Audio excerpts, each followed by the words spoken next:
टनक टनक टनक। सॉरी केटी जी आप। Sorry sorry. अरे वाह, अच्छी लग रही है। आ गए। तैयार हैं आप? Let's do this, let's do this. All the best. Come on. Yes, let's go. एक मिनट केटी जी, अभी हम एकदम से अंदर नहीं जा सकते।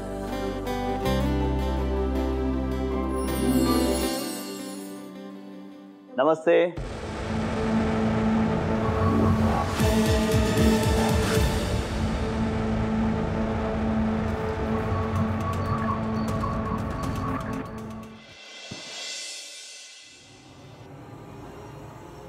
तो देखिए, मैं अपनी शादी अपनी मर्जी से करना चाहता हूँ और अपनी पसंद से करना चाहता हूँ। मुझे ये टिपिकल इंडियन ट्रेडिशनल वेडिंग नहीं चाहिए। मुझे मेरी शादी एकदम फन, मस्ती, धमाल, एंटरटेनिंग चाहिए। ऐसा कुछ जो मुझे और मेरी वुड बी वाइफ को डिफाइन कर सके। देखिए, बुरा मत मानिएगा, लेकिन क्या है ना, ये सब समझाने के लिए मेरे पास बिल्कुल वक्त नहीं है। क्योंकि क्या है ना, मुझे शादी 7 दिन में खत्म करके हनीमून के लिए भी जाना है। क्योंकि जॉब से हमें सिर्फ इतने डेज ऑफ नहीं है। ये सेरेमनीज ऐसी हो कि ये 7 दिन हम सारी जिंदगी याद रखें।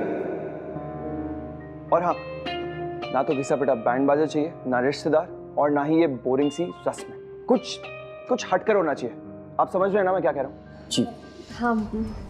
तो आपने कुछ सोचा है, मतलब कैसा होना चाहिए कुछ? ऑफ कोर्स, मुझे मेरी पार्टी बिल्कुल फन, एक्साइटिंग, एकदम धमाल होना चाहिए। जैसे एग्जांपल देता हूँ, hand party, cocktail party, bachelor party, एकदम आज के जमाने का कूल एंड ट्रेंडी स्टाइल। जी तो हो जाएगा ना, मतलब आप जैसे चाहते हैं वैसी होगी आपकी शादी। एकदम ट्रेंडी होगी, एकदम यूथफुल होगी। एक बात तो माननी पड़ेगी, आपका ये जो एंथुसियाज्म है ना, ऑसम है, मजा आ गया देख के। लेकिन एक बात कहूँ, प्लीज दिल पे मत लीजिए। आप दोनों और मेरी शादी का जो थॉट है ना, वो एक साथ मर्ज ही नहीं हो रहा है।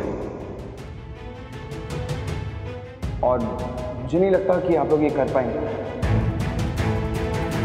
क्योंकि क्या है ना, आप लोग अंकल आंटी की पसंद को जानते हैं अच्छे से, और 40+ वाली सोच और 20+ वाली सोच कभी एक साथ जा ही नहीं सकते।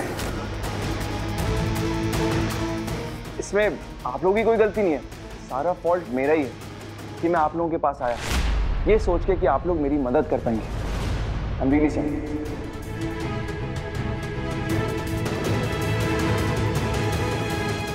ये शायद आखिरी मौका है मेरे लिए। मैं ये कॉन्ट्रैक्ट ऐसे नहीं जाने दे सकती। Thank you. Wait a minute Aryan, तब हम बात करते हैं ना, मतलब कोई ना कोई हल जरूर निकल आएगा। Will find a solution. कोई सोल्यूशन नहीं आएगा क्योंकि हमारी वेवलेंथ ही नहीं मैच होती। आप ऐसा कैसे कह सकते हैं? ब्रो कम ऑन, मैं बहुत लिबरल हूँ और आप सुपरस्टिशियस, अंधविश्वास में विश्वास रखने वाले लोग। जी आप अभी का एग्जाम्पल ले लीजिए। मैम, आप जब अंदर आ रही थी तो डोर पे सर ने स्नीज किया और आपने सर को अंदर नहीं आने दिया। That's such a boomer trait. वही पुरानी घिसी पिटी सोच। और उसके बाद जो आपका मुझे देख के शॉकिंग रिएक्शन था, आई स्वेयर इतना शॉकिंग रिएक्शन तो मैंने अपने पेरेंट्स के फेस पे भी नहीं देखा था जब मैंने उन्हें ये बताया कि शादी की सारी जिम्मेदारी मैं खुद उठाने वाला हूं। और फिर आपसे तो ये बात डाइजेस्ट नहीं हुई। उसके बाद कई तरह के सवाल पूछने लगे मेरे पेरेंट्स के बारे में। और अब आप ही मुझे एक बात बताइए, ऐसी सेटिंग में आप लोग मेरे लिए काम कैसे कर पाएंगे? ब्रो आप प्लीज बुरा मत मानिए, लेकिन इसमें आपकी सोच की कोई गलती नहीं है। ये जनरेशन गैप का प्रॉब्लम है। चलता हूं। आर्यन एक मिनट।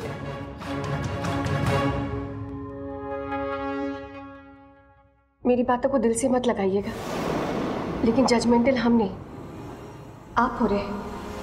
बहुत इंटरेस्टिंग हो रहा है। बताइए मुझे कि मैं कैसे जजमेंटल हो रहा हूं। आपने हमसे 5 मिनट बात की और हमारी एज को देखकर ये समझ लिया कि हम आपके जनरेशन को नहीं समझ पाएंगे। आपने अभी अभी कहा था ना वो 40+ और 20+ वाली बात, इसे जज करना कहेंगे। मैं मानती हूँ कि हमारी जनरेशन पुराने रीति रिवाजों में विश्वास रखती है, लेकिन अंधविश्वास में नहीं। मैंने अपने पार्टनर को चीखने के बाद अंदर आने से रोका था ताकि मैं उन्हें हैंड सैनिटाइजर दे सकूं और हम हाथ साफ करके आपसे मिलने आए ताकि मैं अपनी और अपनों की सुरक्षा का ध्यान रख सकूं।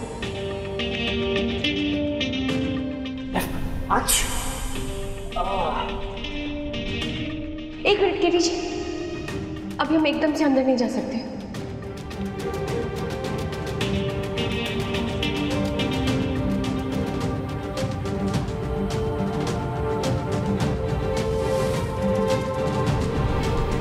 आपने सही कहा था, हमें आपको देखकर हैरानी हुई थी क्योंकि ऐसा पहली बार हुआ है ना कि एक दूल्हा अपनी शादी की बात खुद करने आया हो, और नई चीजों को समझने में कुछ वक्त तो लगता है ना।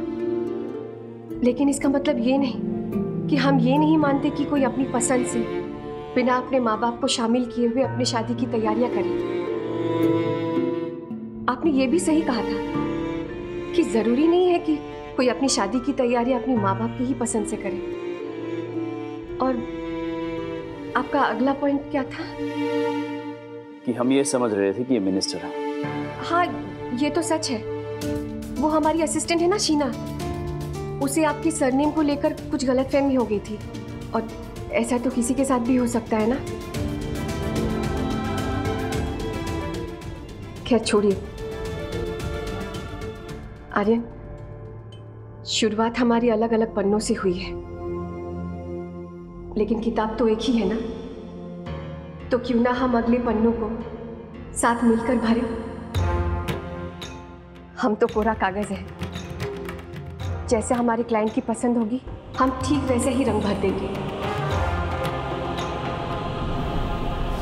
और आर्यन, आपकी जनरेशन के तो मेरे बच्चे हैं जिन्हें मैंने देखा है, समझा है, पाल पोस कर बड़ा किया है। कोशिश करें तो सोच का गैप भरने में ज्यादा मुश्किल नहीं होगी। आप हमें एक मौका देकर देखिए, ना जमे तो शादी आपकी, जिनसे करवानी है आपकी मर्जी सर आंखों पर, लेकिन बिना हमारे आइडिया को सुने मना कर देना ये तो जजमेंटल होगा ना। And that will be so uncool bro. मतलब हम तो सिर्फ इतना कह रहे हैं कि आप जो मौका किसी और को देने वाले हैं वो हमें दे दीजिए। Just try us once. मतलब आपने तो आज हमें पूरी तरह शॉक कर दिया, अब रिटर्न में हम आपको शॉक ना करें तो कहना।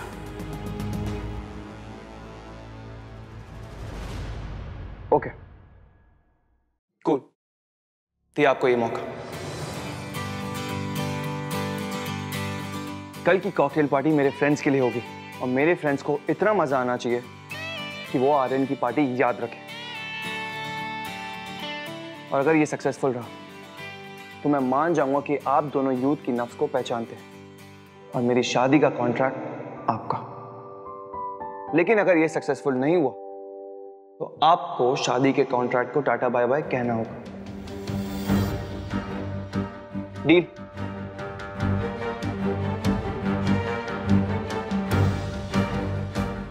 Done deal bro.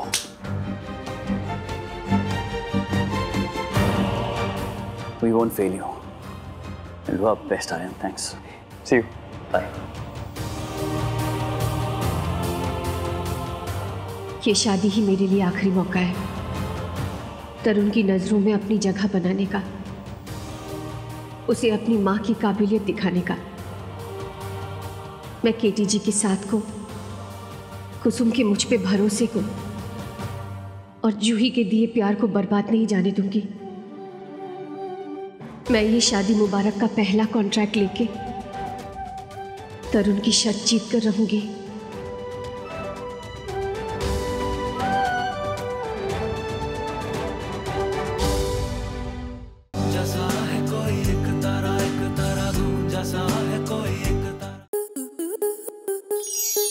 Star plus के ऐसे ही और बेहतरीन लम्हे देखने के लिए सब्सक्राइब करें हमारे YouTube चैनल को।